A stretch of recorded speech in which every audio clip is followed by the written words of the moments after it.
Hi, welcome to Ajspeaks. I'm AJ, and this is my testimony. It is my testimony that I am a believer in the Lord Jesus Christ. And it is my testimony that I'm a soldier for the Lord. It is my testimony that as a soldier for the Lord, that we are on a mission. And it is my testimony that fellow believers base the weight of this mission on skill and on charm. But in Psalms 31, it tells us that charm is deceptive.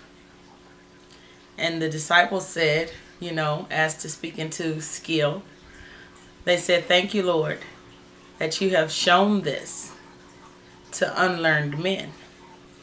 So, as far as it being based on skill and charm, I beg to differ.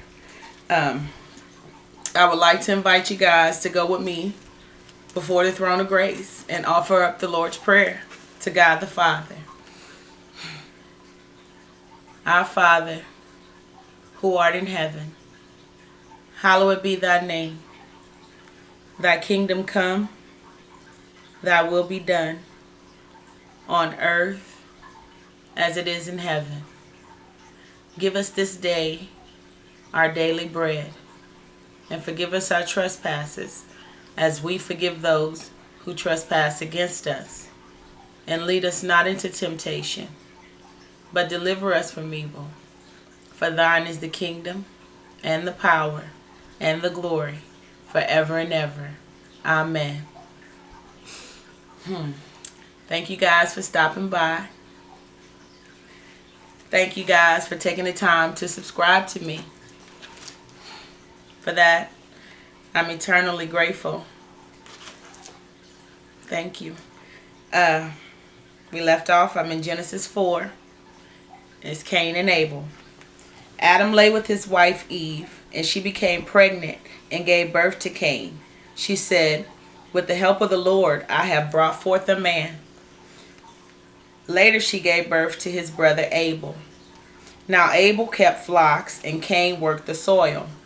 In the course of time, Cain brought some of the fruit of the soil as an offering to the Lord, but Abel brought fat portions for some of the firstborn of his flock.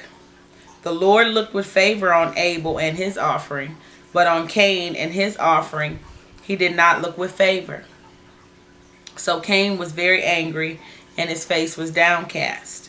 Then the Lord said to Cain, "Why are you angry? Why is your face downcast? If you do what is right, will you not be accepted?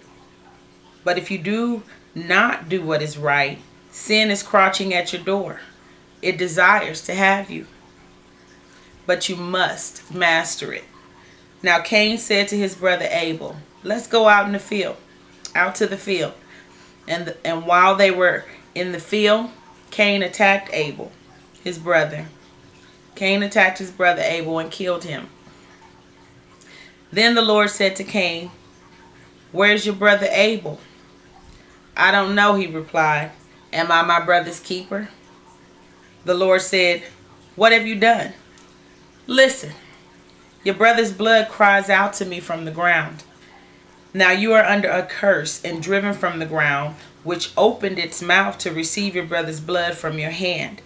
When you work the ground, it will no longer yield its crop for you. You will be a restless wanderer on the earth." Cain said to the Lord, "My punishment is more than I can bear. Today you are driving me from the land, and I will be hidden from your presence. I will be a restless wanderer on the earth, and whoever finds me will kill me." But the Lord said to him, "Not so.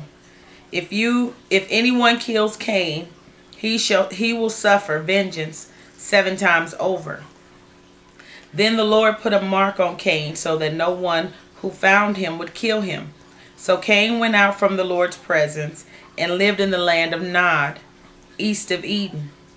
Cain lay with his wife, and she became pregnant and gave birth to Enoch. Cain was then building a city, and he named it after his son Enoch. To Enoch was born Irad, and Irad was the father of Mehujael, and Mehujael was the father of Methusiel, and Methusiel was the father of Lamech. Lamech married two women, one named Ada and the other Zillah. Ada gave birth to Jabal. He was the father of those who live in tents and raise livestock. His brother's name was Jabal, and his brother's name was Jubal. He was the father of all who play the harp and flute. Zillah also had a son, Tubal-Cain, who forged all kinds of tools out of bronze and iron. Tubal-Cain's sister was Naamah. Lamech said to his wives, Ada and Zillah, listen to me, wives of Lamech. Hear my words. I have killed a man for wounding me, a young man for injuring me. If Cain is avenged 7 times, then Lamech 77 times. Adam lay with his wife again, and she gave birth to a son and named him Seth, saying, God has granted me another child in place of Abel, since Cain killed him. Seth also had a son, and he named him Enosh. At that time, men began to call on the name of the Lord. This is the written account of Adam's line. When God created man, he made him in the likeness of God. He created them male and female and blessed them. And when they were created, he called them man. When Adam had lived 130 years, he had a son in his own likeness, in his own image, and he named him Seth. After Seth was born, Adam lived 800 years and had other sons and daughters. Altogether, Adam lived 930 years, and then he died. When Seth had lived 105 years, he became the father of Enosh. And after he became the father of Enosh, Seth lived 807 years and had other sons and daughters. Altogether, Seth lived 912 years, and then he died. When Enosh had lived 90 years, he became the father of Kenan. And after he became the father of Kenan, Enosh lived 815 years and had other sons and daughters. Altogether, Enosh lived 905 years, and then he died. When Kenan had lived 70 years, he became the father of Mahalalel. And after he became the father of Mahalalel, Kenan lived 840 years and had other sons and daughters. Altogether, Kenan lived 910 years, and then he died. When Mahalalel had lived 65 years, he became the father of Jared. And after he became the father of Jared, Mahalalel lived 830 years and had other sons and daughters. Altogether, Mahalalel lived 895 years, and then he died. When Jared had lived 162 years, he became the father of Enoch. And after he became the father of Enoch, Jared lived 800 years and had other sons and daughters. Altogether, Jared lived 962 years, and then he died. When Enoch had lived 65 years, he became the father of Methuselah. And after he became the father of Methuselah, Enoch walked with God 300 years and had other sons and daughters. Altogether, Enoch lived 365 years. Enoch walked with God. Then he was no more, because God took him away. When Methuselah lived 187 years, he became the father of Lamech. And after he became the father of Lamech, Methuselah lived 782 years and had other sons and daughters. Altogether, Methuselah lived 969 years, and then he died. When Lamech lived 182 years, he had a son, and he named him Noah, and said, he will comfort us in the labor and painful toil of our hands caused by the ground the Lord has cursed.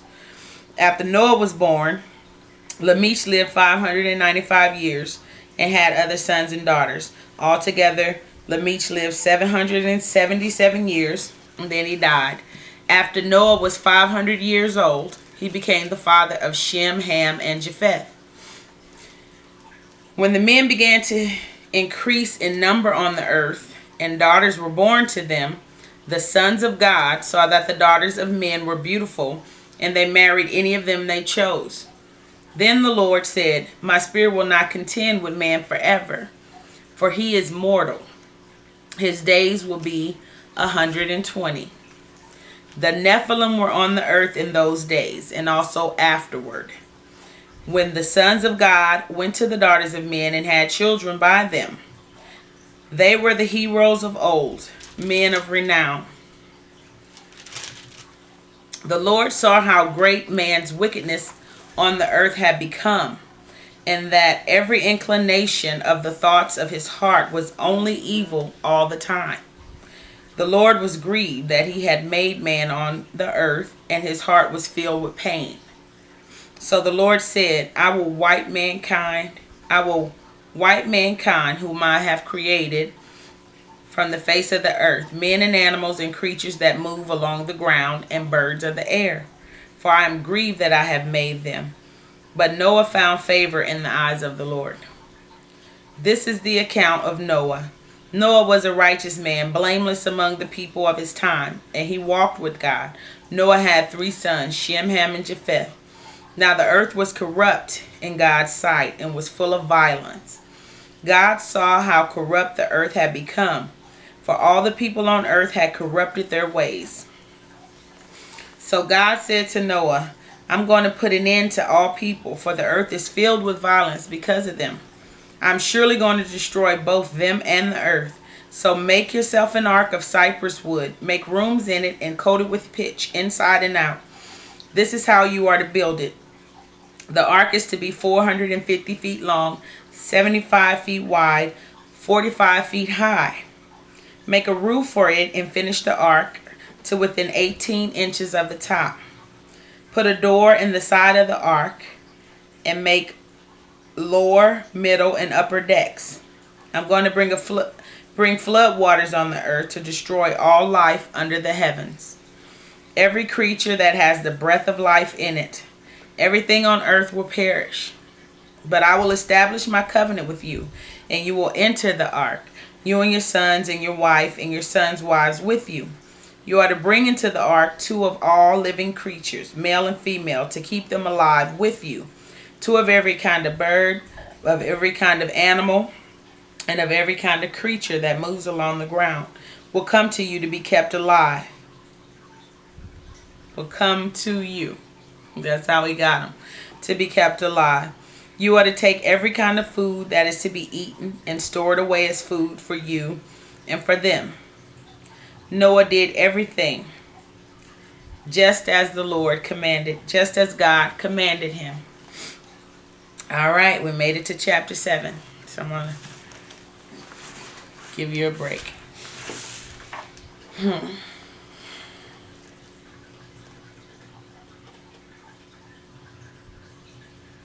I remember first reading and finding out that Adam lived over 900 years and how long they all lived. That was amazing to me. And then I heard them say that because they walked with God and God created them in, their perfect state. And, to live, that they had to learn how to die. And it took a long time, And that was just one of the very, very interesting things to me. And then that Enoch walked so close to God, with God, until he was no more because God took him. And a lot of people don't, like to read anything other than the Bible. But just in my searching and seeking and wanting to know and testing everything against the spirit to see if it's of God, because we live in this earth where everybody's motives are not good. Their intentions are not good, and there's a lot of information that's been hidden and kept away. And God knows their motives. So, but I came across the lost books of the Bible and the forgotten books of Eden.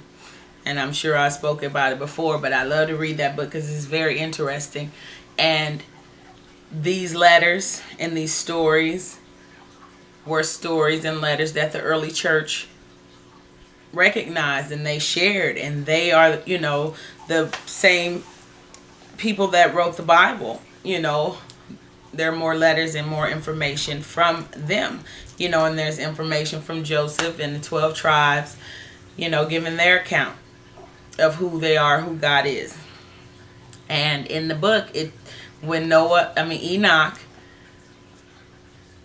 was asleep on his couch, and God brought him up to the heavens, and God showed him how everything worked, and that is not contradicting the scriptures, because he walked with God, and God didn't just walk with him and not speak about anything, so it makes sense to me when Enoch said that God showed him how everything works. And that when he came back, because he said that God allowed him to come back to let his family know that God was going to take him away. And that Enoch wrote many books on, the information of how everything works. And just as I continue to just check things out, watch videos, read all sorts of information, from all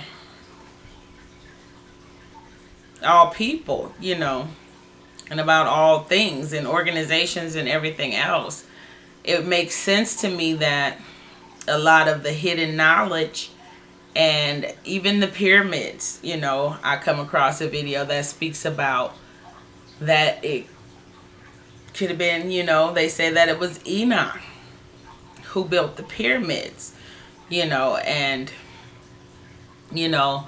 the scriptures talk about,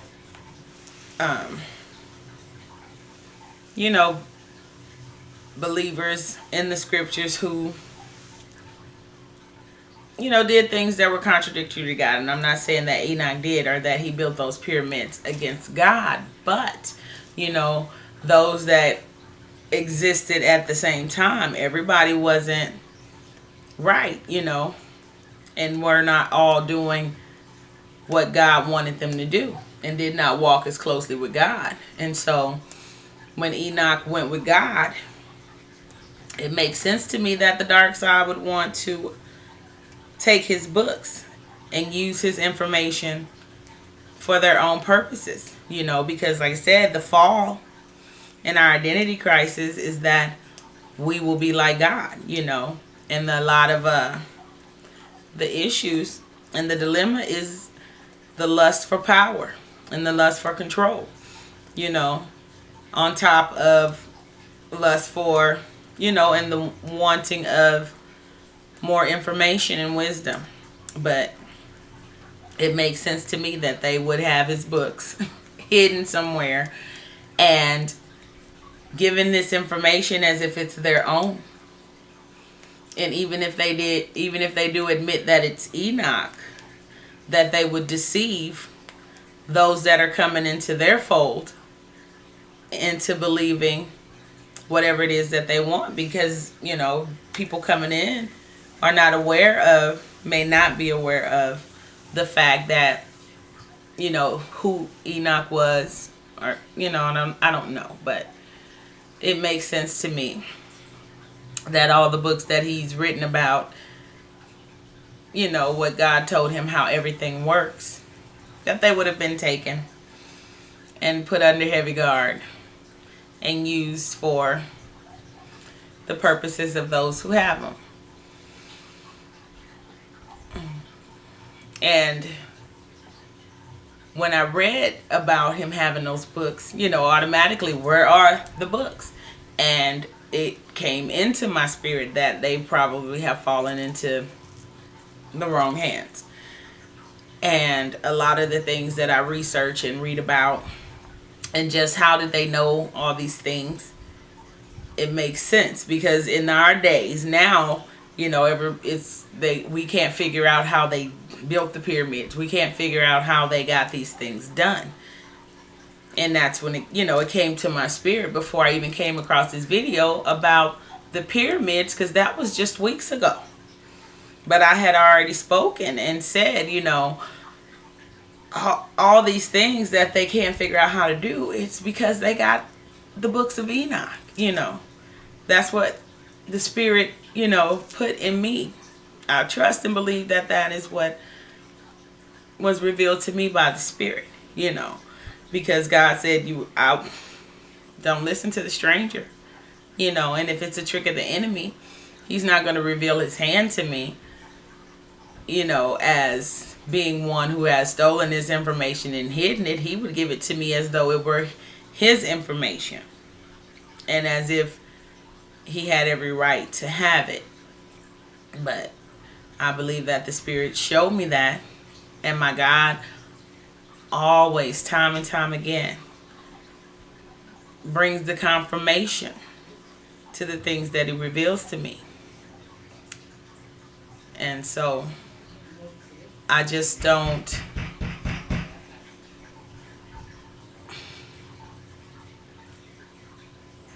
believe that.